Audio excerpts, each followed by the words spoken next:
ছোৱালীসকলে কাম কৰা আৰম্ভ কৰিছে আৰু এনেকুৱা প্ৰচেষ্টা আমি প্ৰত্যেকখন গাঁৱতে কৰিব পাৰোঁ চৰকাৰে প্ৰত্যেকটো পজিটিভ চিন্তাকে সহায় কৰিব দুগ্ধ উৎপাদনৰ ক্ষেত্ৰতো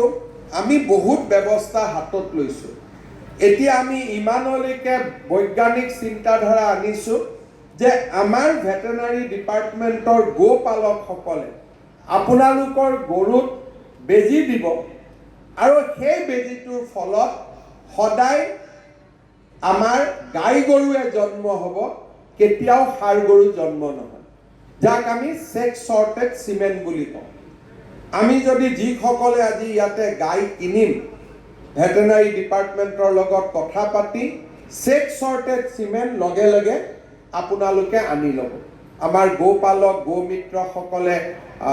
এই আঁচনিটো চলাই আছে চৰকাৰে পুঁজি দিছে আমি কিমান গৰু কেতিয়ালৈকে দিব পাৰিছোঁ তোলা ছেক্স চৰ্টেড চিমেণ্ট